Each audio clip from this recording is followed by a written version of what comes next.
Mesdames et messieurs, bonsoir. Merci de nous rejoindre à Canal Algérie. Nouveau numéro de questions d'actu qui est consacré ce soir au patrimoine. Comme chaque année pendant cette période, nous célébrons le mois du patrimoine, une occasion pour les différents acteurs qui travaillent dans le domaine de rappeler l'importance et l'enjeu de ce legs.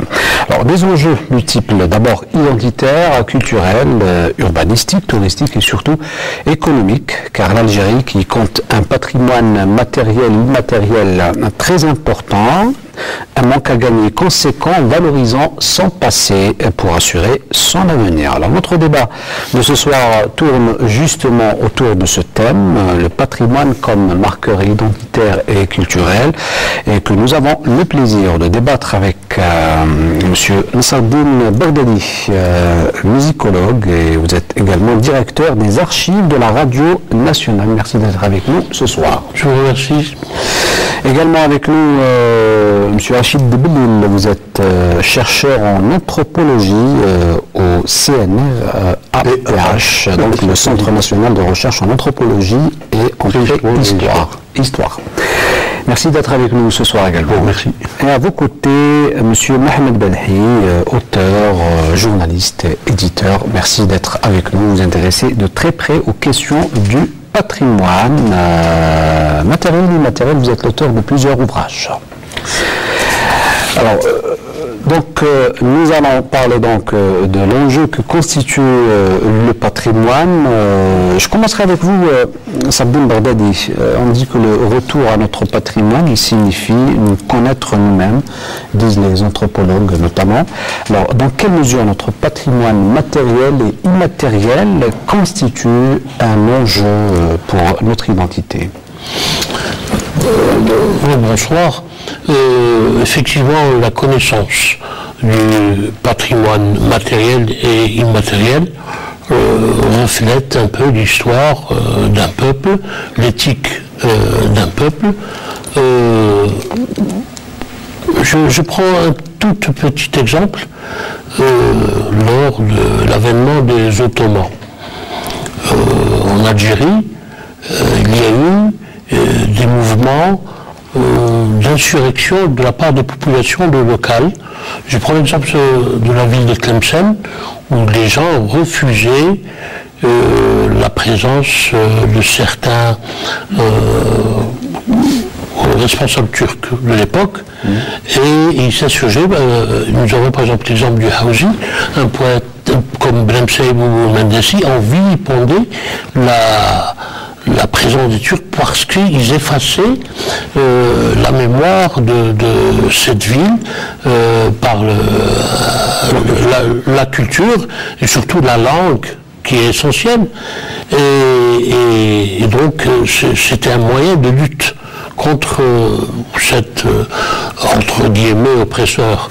Et on retrouve cela, ça c'est juste donné à titre d'exemple, mais les gens luttaient avec cette culture et cette, on voit cela aussi en Kabylie, comment les gens ont lutté contre l'occupant français en conservant leur tradition, en conservant leur poésie, et puis nous avons fait une recherche par exemple où nous avons trouvé des poésies en tamazight datant du XVIIe siècle avant Cheikh Azikiou, et donc où les gens racontent cette période qui reste pour nous inconnue. La période se situe entre 1790 et la fin du XIXe siècle. Alors, le lien entre patrimoine et identité n'est pas aussi clair que celui qui existe entre le patrimoine et la culture. Et pourtant, c'est quelque chose de très important. Écoutez, il y a la définition des mots, puis il y a la réalité. Quand on parle de culture, on parle d'identité, forcément. Et quand on parle de patrimoine, c'est aussi de l'identité. Bon, il y a des questions techniques ensuite, mais bon, l'essentiel est là. Le patrimoine, c'est quoi en réalité? Je parle du patrimoine immatériel, beaucoup plus que du matériel. Moi, c'est l'immatériel qui m'intéresse. C'est une question d'héritage. c'est ce que l'on a hérité, ce qui nous a été transmis par les générations précédentes. Par rapport à ce que disait monsieur, dans la poésie orale, qui se transmet oralement, qui n'était pas écrite, comme dans les régions, surtout les régions amazigh-rophones, on a évidemment de la poésie, de la littérature si vous voulez, mais il y a aussi des chroniques, c'est-à-dire que les gens transmettaient par le biais de la poésie des faits réels qui se sont passés. Alors c'est plus ou moins enjolivé, plus ou moins retravaillé, mais par le biais du patrimoine immatériel, on peut avoir accès à la culture, à la société telle qu'elle fonctionnait, parfois depuis très longtemps. Donc l'étude du patrimoine permet de connaître la société, à la fois celle du passé et celle du présent. Alors dans le présent, non, puisque dans le présent, c'est aux générations actuelles qui ont hérité de ce patrimoine, de le transmettre. Un exemple, par exemple, je vous donne un exemple que j'aime bien, celui de l'île du Gouvernement, sur lequel a travaillé Mouloud Mamri. Il a transcrit tous ces poèmes chantés, mais les gens actuellement, les connaisseurs, les détenteurs de savoir, comme on les appelle, ils transmettent aux jeunes générations, parce qu'il y a des jeunes qui participent aux séances d'Ahlil et qui apprennent l'Ahlil comme ça. Donc, c'est un héritage et en même temps quelque chose que l'on transmet aux nouvelles générations. Le problème, c'est justement la transmission. Les gros problèmes pour le patrimoine immatériel chez nous, mais c'est valable aussi dans beaucoup de sociétés, c'est le risque de rupture entre ce dont on a hérité et ce qu'on transmet, parce qu'il y a des déperditions. Et c'est ça le grand problème. C'est pour ça que dans la Convention sur le patrimoine immatériel de l'UNESCO de 2004, il est question de sauvegarde.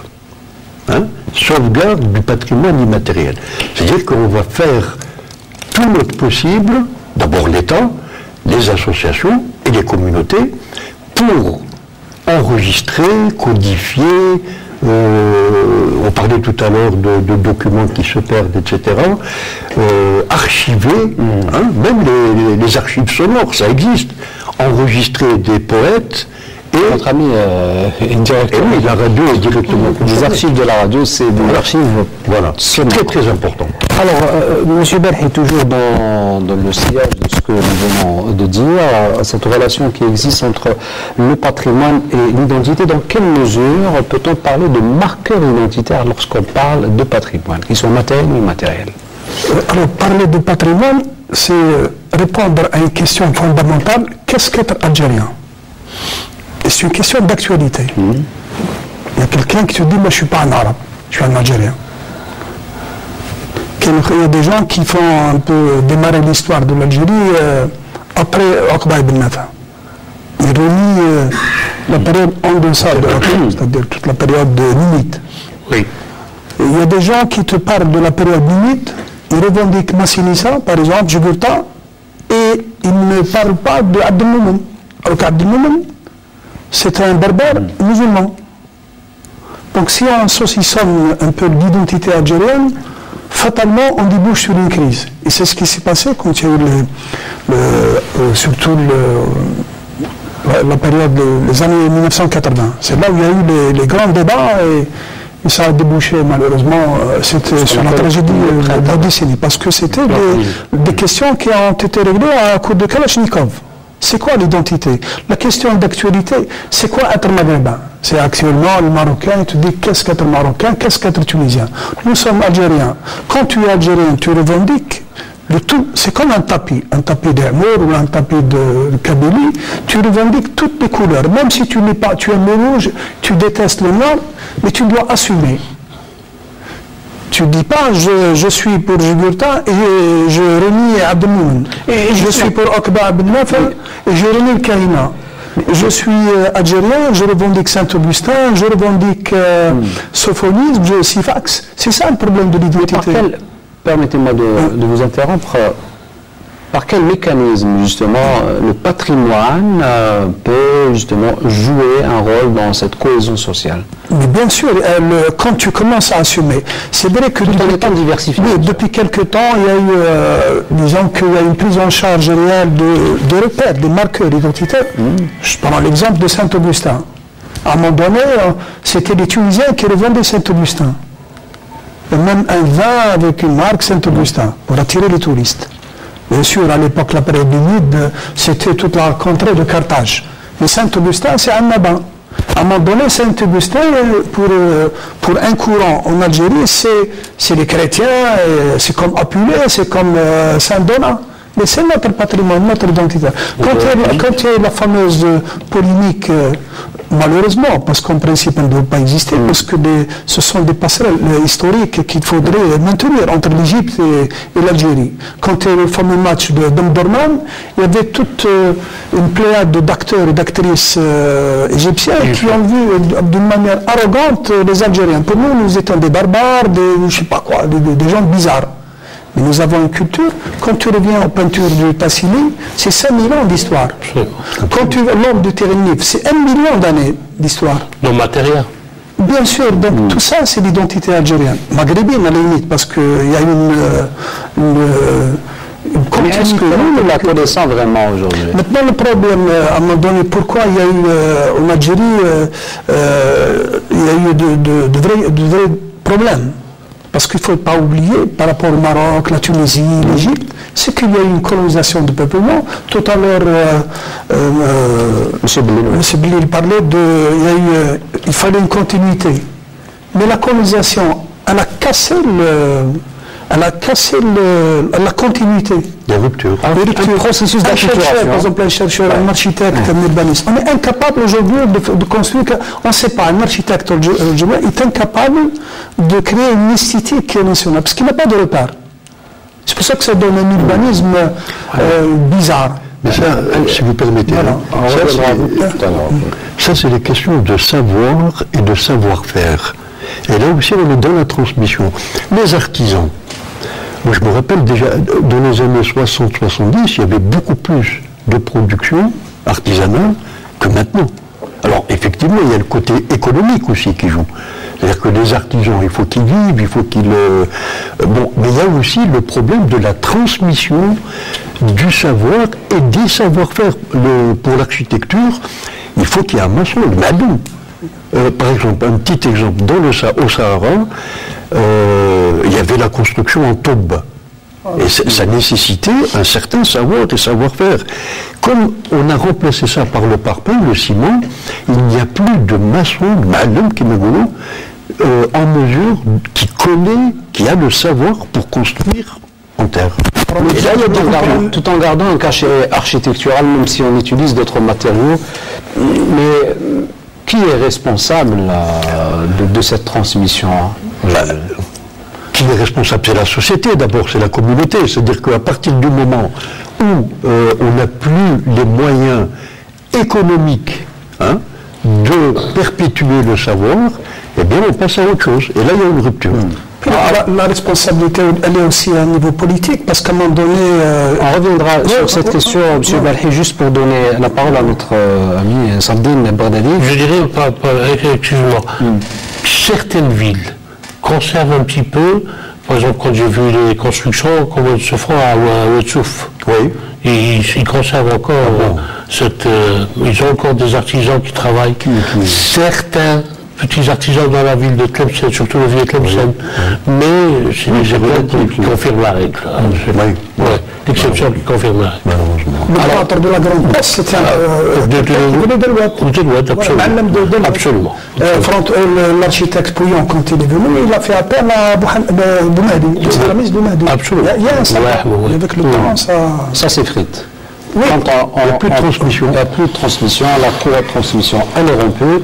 Et justement, ce transfert culturel intergénérationnel, comment vous l'évaluez aujourd'hui, Sabine Bardali? Le transfert culturel à travers les générations, c'est vrai que les générations... notamment dans le domaine musical. Non, quand vous parlez ce langage, ils utilisent une expression bizarre, c'est-à-dire bon, tout ce qui est ancien, bon, nous vivons notre temps. Mais elle commence à se faire parce que il y a des associations qui se sont organisées et qui défendent le patrimoine et elles ont beaucoup de mérite. Il y a aussi le fait que maintenant, ce patrimoine, par exemple, qui était patrimoine culturel non écrit, il y a actuellement, par exemple, en poésie, des diwan qui font leur apparition, des recueils, que ce soit en langue tamazigh ou en arabe. Il y a eu d'impression de plusieurs ouvrages sur ça, même certaines études. Mais ce qui sauve un petit peu. Sinon, il y a péril dans la demande, dans la mesure où les jeunes ne sont pas très intéressés. Et moi, à mon avis, il faudrait trouver une solution pour intégrer ce patrimoine dit populaire, des fois folklore avec guillemets, pour l'intégrer dans l'enseignement, carrément. Alors, moi, c'est la question que je pose, peut-être aux téléspectateurs aussi. Dans un monde globalisé, mondialisé, n'est-il pas difficile d'assurer cette transmission intergénérationnelle? Oui, parce qu'il y a l'Internet, la télévision, il y a toutes ces techniques actuelles, quoi. Et les jeunes sont portés là-dessus. Mais alors là, il y a un acteur très important, c'est l'État. Les pouvoirs publics. Je vais vous donner un petit exemple pour qu'on comprenne bien la question. Le CNRPH, le ministère de la Culture, a déposé un dossier pour le classement des savoirs et savoir-faire des mesureurs d'eau dans le toit, les Kiyelilma. C'est un savoir très élaboré et qui se transmettait oralement. Il n'y a pas d'écrit dans les qu'on a produit. Chaque filière transmettait à 2 ou 3 jeunes et ils apprenaient les règles, les calculs, etc. Le plus jeune mesureur d'eau, il fait 60 ans actuellement. On a été sur le terrain, donc c'est une génération qui est pratiquement... Dans toutes les oasis, parce qu'à Biskra, moi je suis de Biskra, donc il y a la Séguia, il y a tout pour la répartition. C'est général. Dans quelle mesure peut-on concilier modernité et patrimoine face à... Attendez, excusez-moi. Pour répondre, juste 2 petites secondes. Hein. C'est l'école, l'enseignement, même si c'est sous forme d'atelier. On n'est pas obligé de faire un diplôme, de faire créer des ateliers pour la transmission. Les Kiyelin eux-mêmes, ils viennent et ils transmettent leur savoir. Mais sous une forme moderne. Alors, je me rappelle à Bourg-la-Reine, il y avait quelqu'un qui enseignait la manière de chercher de l'or. Il vous cache la pièce, vous l'avez trouvé, et pour trouver aussi de l'eau, on appelle ça des puisatiers. Oui. Donc ça existe, ça veut dire qu'ils penseraient, ils voient très loin. Et oui, bien sûr. Alors, je répète ma question, peut-on concilier modernité et patrimoine? Ça va de pair. Il est évident que la modernité, c'est une manière de voir le monde très moderne. Le Kiyel, par exemple, dans la région du Touet, quand vous voyez l'architecture dans le sud avec la terre cuite top, c'est très moderne. C'est très moderne. Bien sûr. Mais maintenant, c'est aux chercheurs, aux architectes, aux urbanistes, aux sociologues, aux psychologues d'assurer cette continuité, et notamment par le biais des pouvoirs publics. Et là, les élus locaux doivent jouer un très grand rôle.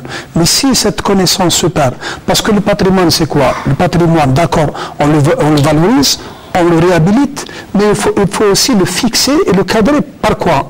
Par des structures qui s'appellent le musée. Maintenant, ce qui est intéressant, c'est des prémices pour répondre à votre question. Du côté de BG à Toudja, maintenant on parle de musée de l'eau. C'est ça qui est intéressant à valoriser. Faut-il à chaque fois attendre pardon, si on fait par exemple musée de l'eau, parce que le patrimoine c'est quoi? C'est aussi pour attirer des touristes. Et attirer des touristes, et sur le plan économique, c'est ramener des devises, parce que ça sert à rien. Par exemple, tu as par exemple Tinga, Dojamila, des sites fantastiques. Mais il n'y a aucun touriste. Mais c'est absurde. C'est absurde. Saint-Augustin, par exemple, il y a sur le plan philosophique, l'augustonisme chez les Américains, tu peux ramener des milliers de touristes américains à Naba. Mais si tu ne valorises pas, si tu ne parles pas, si tu ne réhabilites pas ton patrimoine, c'est vraiment catastrophique. Là c'est un peu le rôle des pouvoirs publics. Mais quel est le rôle de l'individu? Est-ce que les gens vraiment ont conscience de l'importance du patrimoine mais les individus, il y a actuellement, dans certaines régions, il y a des associations qui font le rôle de la société civile, qui essaient de faire justement de la réhabilitation d'Exour, par exemple, dans le sud. La réhabilitation des villages en Kabylie. Des maisons en pierre, ça disparaît. Traditionnel. Oui. Traditionnel. Maintenant, tu as partout, c'est des briques, machin, c'est horrible. Mais maintenant, il faut rendre hommage à ces associations qui sont anonymes, par exemple, du côté de l'Ishana, du côté à Gardaya, le Mzab, ils font d'excellents boulot. Notamment sur le plan architectural. Oui, le plan architectural. Et là, c'est une forme de fixer le patrimoine. Tu le fixes, tu le réhabilites, tu le valorises. Et pour le valoriser, pour répondre à la question de la modernisation, il faut passer par la numérisation. Qu'est-ce qui explique cette disparité qui existe entre différentes régions? On voit par exemple une région comme Gardaya où les gens on a comme l'impression qu'ils ont un peu plus conscience du legs historique. Voilà, vous avez pris l'exemple de Mzab. Mzab, Kabylie, et il y a une culture intrinsèque qui revalorise la région. Le Mzab, au Mzab, on fait de l'excellent boulot, mais à côté, pour rester dans la continuité ibadite. Il y a la cité de Sedratan. C'est une cité du côté de Ouergla, elle est enfouie. Qui connaît Sedratan? Je ne parle pas de Sedratan du côté de... Sedratan, c'est un peu une cité antique liée à l'histoire des ibadites. C'est une cité enfouie dans le sable. Parce que le patrimoine, il y a le patrimoine immergé, on parle peu, immergé dans l'eau et immergé dans le sable, immergé dans l'eau. Maintenant, est-ce qu'il y a des fouilles archéologiques, par exemple, dans la baie d'Alger? Est-ce qu'il y a des fouilles archéologiques subaquatiques du côté de Renin, qui était le débouché maritime de Tlemcen? Est-ce qu'il y a des fouilles archéologiques dans l'eau à Tipaza? Il n'y en a pas. Là aussi, c'est l'État, c'est des pouvoirs publics, c'est des associations, c'est former des plongeurs, c'est ramener des touristes, ramener des étrangers. Tu fais un peu un amalgame tourisme d'une pierre deux coups. Tu revalorises ton patrimoine, tu le découvres, et en même temps, tu attires des touristes, et tu gagnes de l'argent, tu ramènes des devises. Ce qui n'est pas le cas. Je prends un exemple, le patrimoine par rapport à l'économie. Aujourd'hui, il y a des centaines d'agences qui emmènent des Algériens vers la Omra. On est en train de faire la promotion de l'Arabie Saoudite. Mais les agences de voyage qui font la promotion de Sidi Boumediene, Toudja, Tassili, où est-ce qu'elles sont? Là aussi, en principe, l'État doit réguler tout ça.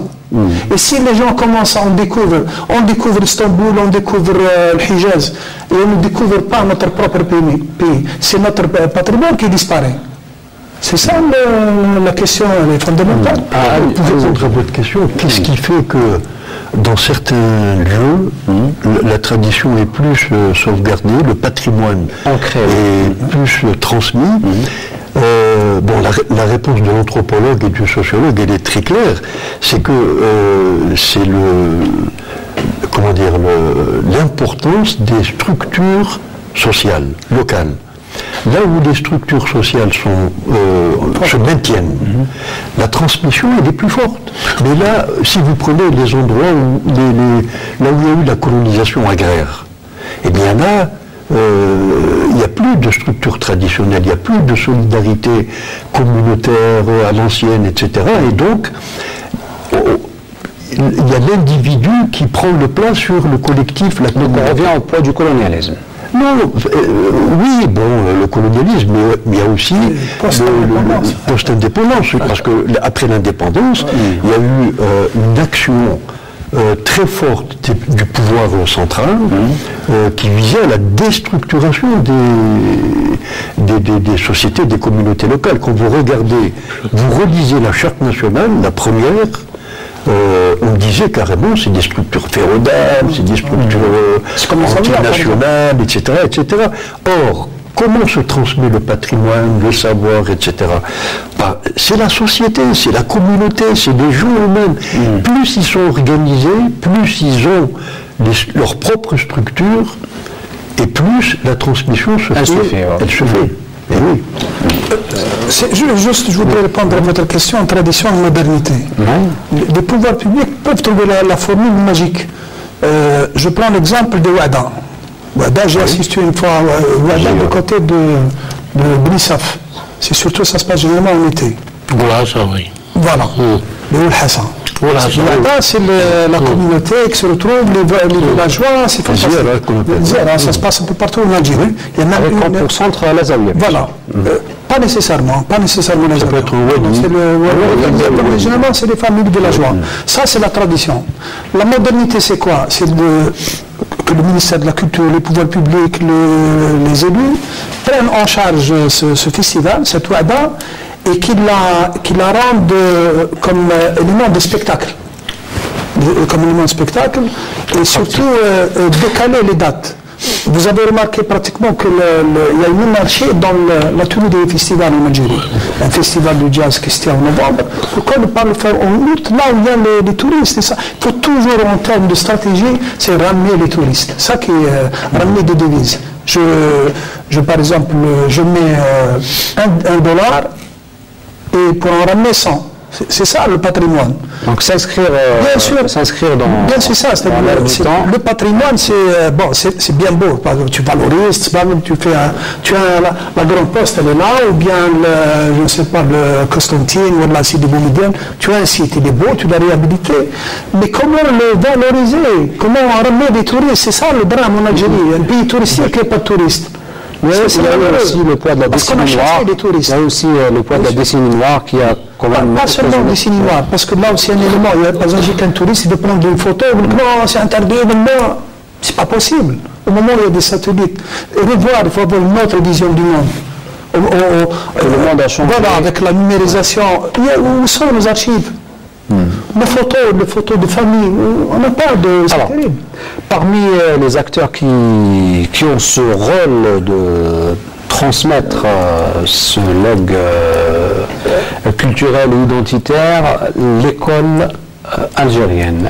D'après vous, Moussab Dibouani, est-ce qu'elle joue ce... Non, absolument pas. Non. Je pense que l'école est presque un corps étranger à la culture algérienne dite orale. Non. Quand vous voyez même dans les programmes, on étudie un programme presque moyen-oriental, surtout pour les gens qui font littérature arabe et tout. Et alors que nous avons une poésie, qu'elle soit arabe ou tamazigh, très évoluée. Bien sûr. C'est vrai. On vous a enseigné le khamsa et Pahizi. Alors que, vous voyez, par exemple, il y a des thèmes qui ont été abordés je présente quelque chose que je maîtrise, le Hawzi, des termes qui n'existent pas dans la culture, dans la littérature dite officielle.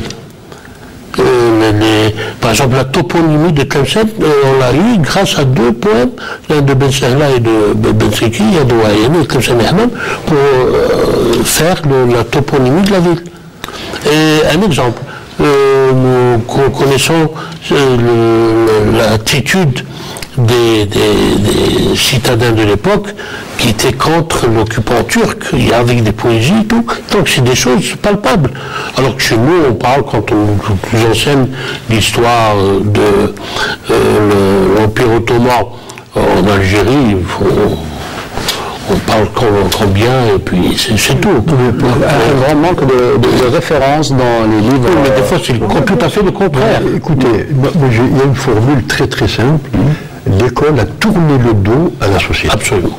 Après l'indépendance. Pour des raisons politiques, idéologiques, qu'on peut analyser, qu'on peut comprendre, etc., etc. Mais il est vraiment très urgent de repenser le rôle de l'école et les matières à transmettre. Et tout ce qui est culture locale, enfin la culture algérienne, a été pratiquement complètement écarté, mis de côté, etc. Et il est vraiment urgent de repenser l'école. Algérianiser l'école algérienne. Eh bien, absolument, absolument. Absolument.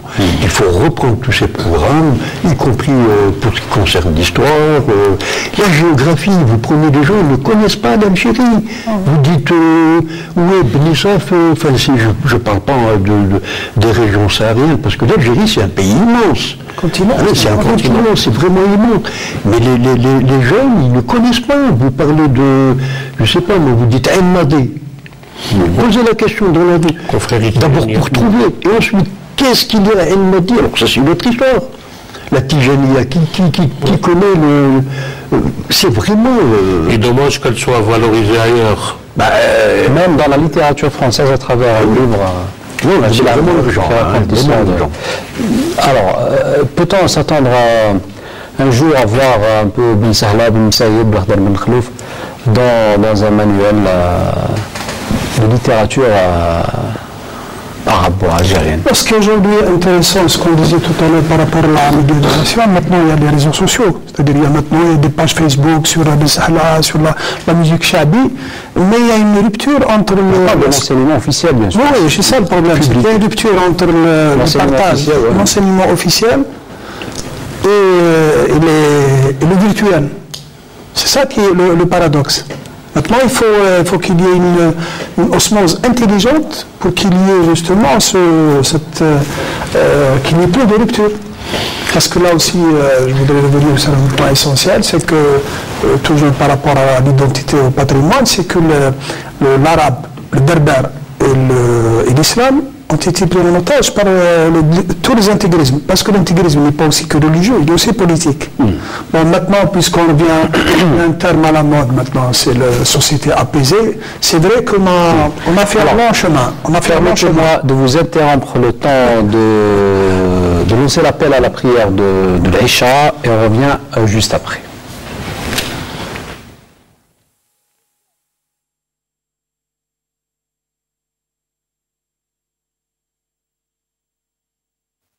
الله أكبر الله أكبر أشهد أن لا إله إلا الله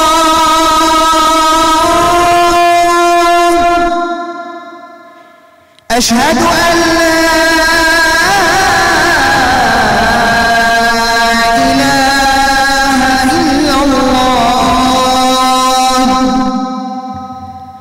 أشهد أن محمدًا رسول الله أشهد أن محمدًا رسول الله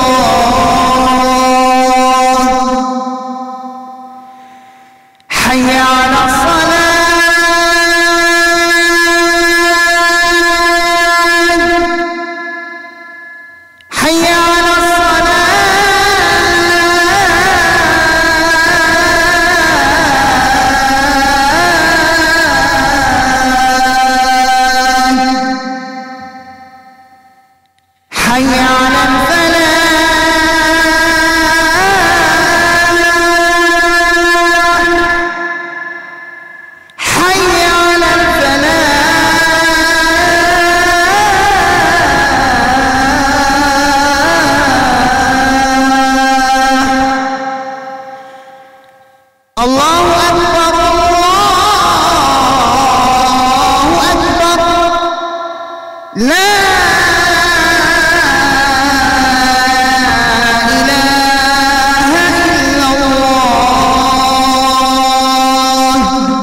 رب هذه الدعوة التامة والصلاة القائمة آت محمدا الوسيلة والفضيلة وابعثه مقاما محمودا الذي وعدته.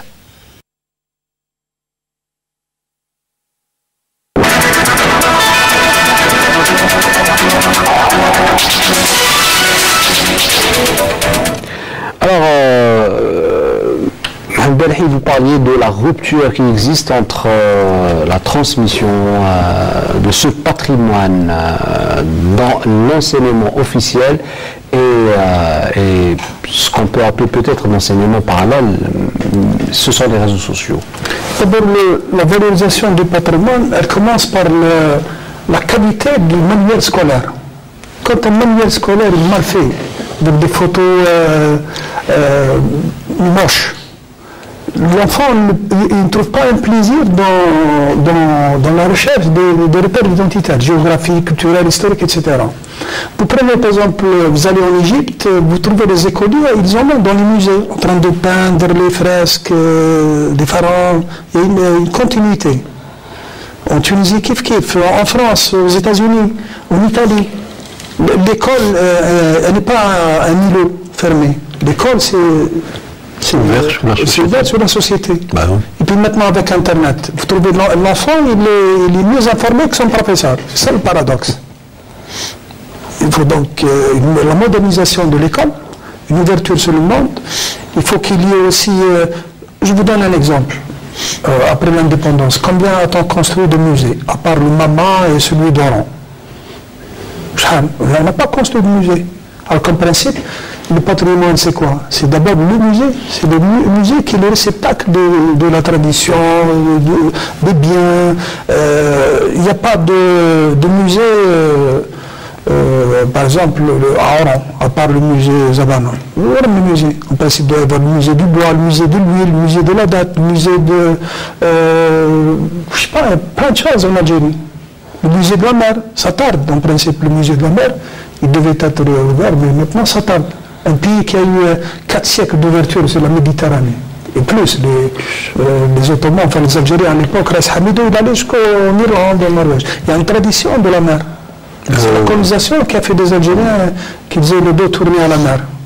Il y a une rupture avec la colonisation, et ensuite, par rapport au parti unique, parce que dans le parti unique, il y avait dans le système déciseur, qu'il y avait d'autres idéologies, par exemple. Et mais après tout ce temps, pourquoi on a du mal à remettre tout ça Bon, maintenant, on a plus ou moins, on est arrivé à un certain consensus. Maintenant, parler de Saint-Augustin, de Tamazek, le FLN, à un moment donné, Mamri, c'est ça le patrimoine. Il devait faire une conférence à Tizi Ouzou, on lui a interdit de parler. C'est absurde, c'est le patrimoine immatériel. Si on interdit, pratiquement on détruit. Quand tu interdis, ça veut dire que tu détruis. En principe, tu assumes.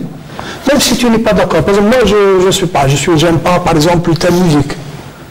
Mais je dois assumer, je dois défendre. On dirait partage de Chabi. Je voudrais, avant que j'oublie, rebondir sur l'aspect musical, parce que c'est important. Par rapport à la musique raï. La musique raï, c'est un des éléments du patrimoine musical algérien. C'est devenu plus qu'une musique nationale. Maintenant, ça fait partie de la musique internationale, le raï. Et à un moment donné, on a négligé, on a même interdit des festivals de raï. Et les Marocains, qu'est-ce qu'ils ont fait? Eh bien, ils ont voulu s'approprier le raï comme une musique tahoum, pour une rentabilité commerciale. Parce que ailleurs dans le monde, le patrimoine, ça déramène des touristes. Est-ce que cela n'est pas lié à Saddam Bardadi, à cette notion dont vous parliez tout à l'heure de subculture? C'est-à-dire qu'il y a une culture, oui, et il y a une sous-culture. Je prends un exemple très concret. La radio algérienne des années 70, vous trouvez, par exemple, il y avait tous les jeudis le premier jeudi du mois, il y avait une émission sur Keltoum. Et quand quelqu'un cherchait sur Keltoum et d'autres, c'était bien rangé, bien. Et quand vous cherchez sur la musique andalouse, Chabi ou Bedoui et tout, c'était éparpillé et c'est comme ça qu'on a perdu beaucoup de choses. Et il est arrivé même un petit événement. Mouhachlaf Habib était en permanence. Et il y avait, je pense que le disque ou la bande avait sauté d'Keltoum, il avait reçu la visite d'un haut responsable qui l'avait vraiment vilipendé et même menacé. Se dire un peu l'état d'esprit dans lequel on vivait. C'était le chartisme, c'était le Moyen-Orient. Alors qu'on délaissait beaucoup la musique traditionnelle. Contrairement, il faut le dire, avant 62. Moi, je prends la revue, les revues de l'époque. Il y avait la radio avait une revue qui s'appelait, donc c'était la radio Alger. Elle avait une revue et vous y aviez le programme de la musique algérienne des ELAC, la radio des ELAC, qui est émission en langue arabe et kabyle. Et vous avez des programmes un mois par avance. Tel artiste se produit avec tel programme. Bien, et puis des études sur la qasida, sur les musiques, des interviews, des photos d'artistes algériens de l'époque. C'est une revue qui date de 46 à 62, la revue des ELAC. Et elle était bien organisée, c'était codifié et bien marqué. Et il y avait des grands noms de l'époque, Kshod, Dahoud, Ahmed Jiladi. Qui se mêlait même du théâtre, qui était souffleur. Et donc tout le monde s'y mettait pour sauver ce patrimoine. Même sous le joug colonial, ils utilisaient tous les moyens, et ça grâce au regretté Boudaï Safir, qui a fait appel à tous les Algériens de l'Algérie à travailler et à œuvrer pour sauver ce patrimoine. Et la radio était bien sûr surveillée, parce qu'elle était au palais du gouvernement. Vous voyez la salle de Khadoun, la porte fermée, c'était là-bas à Radio Alger, où tout le monde venait. Et c'était une fierté où les artistes marocains, tunisiens, syriens et égyptiens venaient enregistrer avec l'orchestre de l'époque de Scandalero. C'était une fierté pour eux de venir. Ah, j'ai enregistré à Radio Alger. Une référence. Une référence, ouais. Parce que les choses étaient bien organisées, la défense du patrimoine étant le leitmotiv. Malheureusement, tout ce leg... Non, vous voyez le sens contraire. C'est-à-dire après, on s'est allé... Ça s'est détérioré, tout simplement. Oui. Alors, on a parlé du rôle de l'enseignement, de l'école de manière générale à Chidwili. Il y a aussi le rôle des médias. Est-ce que, d'après vous, les médias jouent le rôle ou la mission qui leur est assignée dans la préservation de ce patrimoine? Franchement, non. Parce que, alors, les médias, le premier rôle, c'est la vulgarisation. Moi, je prends par exemple, très très simple, la convention de l'UNESCO sur le patrimoine culturel immatériel. L'Algérie a été le premier pays à ratifier cette convention. Personne ne le sait. Enfin, sauf les initiés, évidemment.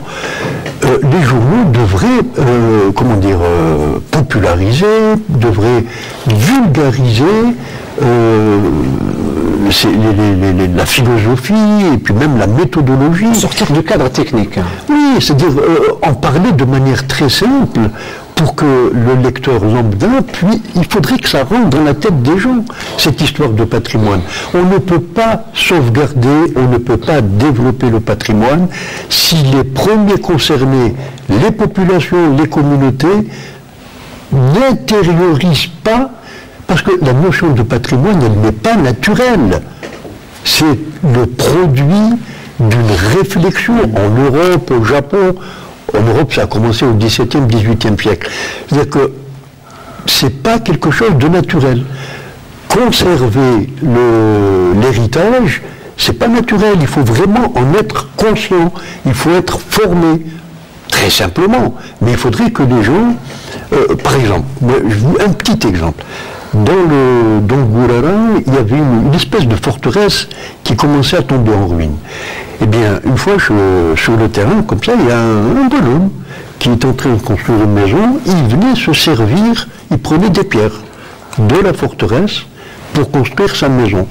C'est naturel. C'est-à-dire que là, il y a de la pierre, moi j'en ai besoin. Au lieu de la chercher à 5 km, je vais la prendre juste à côté. Bon, j'ai discuté avec lui, j'ai dit, mais écoute, là, tu es en train de construire d'un côté, mais tu démolis de l'autre. Et ça, c'est pas correct. Mais il faut que ça rentre dans la tête. Il faut intérioriser cette idée que ce que nous ont légué nos ancêtres, c'est ça notre identité. Enfin, ça fait partie de notre identité. C'est pas l'ensemble de l'identité, mais c'est un élément concret, précis de notre identité. Et c'est ça qu'il faut. Il faut que la presse doit jouer, enfin, quand on dit doit, c'est pas une obligation, mais il faudrait que les journalistes soient sensibilisés à cette notion de vulgarisation du patrimoine. Alors, la question qu'on pose à notre ami Mohamed Belhi, vous qui étiez journaliste dans un journal très réputé pour notamment ses enquêtes culturelles, Algérie Actualité, qui n'existe plus aujourd'hui.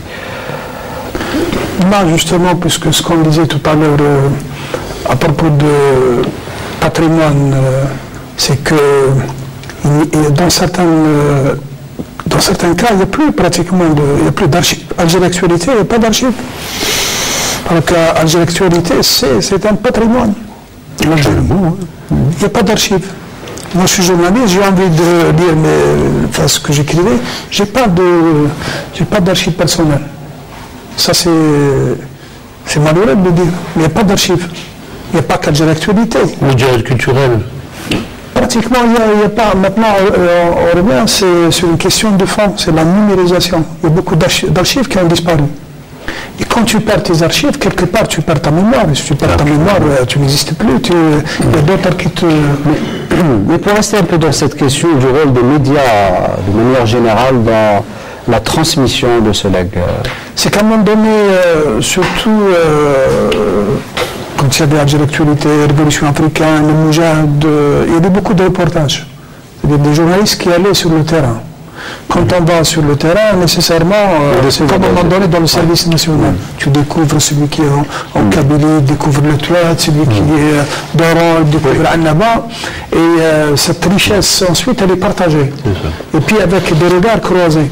Quand par exemple un Djaout va à l'Oued, Toubourt, il a fait des reportages à Algérie Actualité, ensuite il s'est basé sur cette matière brute pour en faire un livre. Et il a commencé à découvrir le dessin. Il y a un autre journaliste, le défunt, Abdelkarim Jilali, lui il était de Bablouad, natif, c'est un Algérien, natif d'Alger, passionné d'architecture. D'ailleurs, on lui doit un excellent ouvrage avec le céramiste Boumahdi. Lui, c'était un passionné de la mer et qui a découvert le désert.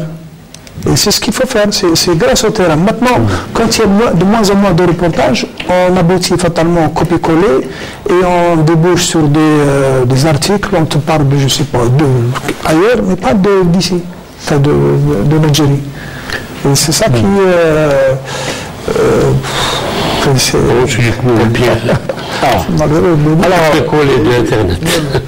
Juste un petit supplément avant de poser la dernière. Juste un petit supplément. Les médias et le patrimoine, il y a un domaine qui n'est pas très investi, c'est le documentaire. À la télé. Je n'ai pas les statistiques, mais on peut faire les statistiques justement de le temps qui est imparti au documentaire dans les programmes de la télévision algérienne. Des télévisions, parce que maintenant c'est plus réel. Et les documentaires, c'est l'outil qui permet de présenter aux gens de manière simple, il suffit de regarder quoi, les éléments du patrimoine. Et puis avec un petit discours évidemment. Mais le documentaire chez nous n'est pas très développé. Arriver à un modèle comme celui de la télévision Arte, c'est quand même... Le documentaire, montrer la réalité, montrer comment les gens...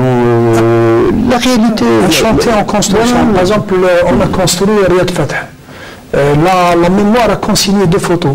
À peu près comment on a monté les 2 structures, les 3 heures. Mais on n'a pas un documentaire sur comment on a construit Riyad Fatah. Comment on a construit, par exemple, tel édifice. Comment on a eu à l'époque cette idée de suivre un peu dans le temps la réalisation de cet édifice? Le paradoxe, c'est que on dit que l'Algérien n'a pas une culture de l'écrit. C'est une tradition orale. C'est faux. Avant 1830, l'Algérie avait une culture de l'écrit. Bien sûr. Malheureusement, avec le temps, on ne consigne pas. Regardez, par exemple, prenez un jeune Allemand, un étudiant allemand ou bien un touriste, quand il va dans un pays, il a toujours un journal. Quel journal? Prend des notes, prend des photos, c'est une culture. On n'en a pas un peu. On ne consigne pas ce qu'on fait. Il y a même un genre littéraire. Il n'y a pas de thésaurus, il n'y a pas de mémoire, on ne consigne pas, on ne sait pas. Il y a même un genre littéraire qui a existé pendant très longtemps, c'est ce qu'on appelle les rahalat. Les rahalat, c'est une tradition musulmane. Le récit de voyage. Quand vous lisez le Bekri, vous avez justement, il restitue toutes les cités algériennes. C'est comme ça qu'on découvrait d'ailleurs la géographie. La géographie. Ça existe, on n'a pas la tradition. En parenthèse, il y a un poème de Bentriki qui parle de Tlemcen vers la Mecque. Ah oui, c'est là où j'ai découvert qu'au XVIIe siècle, la ville de Boufarik existait. Oui, pour moi, c'était une surprise. Mais il parle jusqu'à l'imaginaire des Algériens, c'est une ville coloniale. Oui, elle existait au XVIIe siècle. Alors, dernière question avant de refermer ce débat, une question quand même importante, c'est autour de l'arsenal juridique. Pensez-vous que nous sommes outillés suffisamment pour préserver ce patrimoine? Mais écoutez, il y a d'abord la loi 9804 sur les questions de patrimoine, bien sûr, et ensuite il y a, puisque l'Algérie a ratifié moi je parle de l'immatériel, oui. Puisque l'Algérie a ratifié la convention sur le patrimoine immatériel, eh bien il faut appliquer, quoi. Il faut.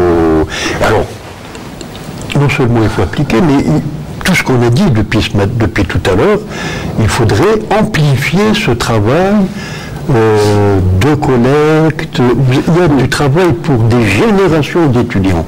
Je vous pose cette question parce que quand on écoute les anthropologues ou les chercheurs, on nous dit que beaucoup de sites ont été classés grâce à ces ratifications, mais ça n'a pas donné les résultats escomptés. Alors là, il y a le travail de l'implication. Sur le plan local. Vous savez, on est encore dans la conception de classer pour classer. Hein. Mais classer un élément du patrimoine, il faut le valoriser. C'est un travail quotidien qui implique des tas de personnes, c'est un travail collectif, complémentaire. Malheureusement, ça se fait pas ensuite. On oublie. On met ça de côté et on pense à classer autre chose. Vous voyez, c'est vraiment, il faut le travail quotidien, de continuité. Mais le fait, à mon avis, que l'UNESCO, par exemple, classe la Lille comme patrimoine mondial, la tenue tlemcenienne, voilà, la Chedda et autres, ça veut dire que absolument, il n'est pas encore classé.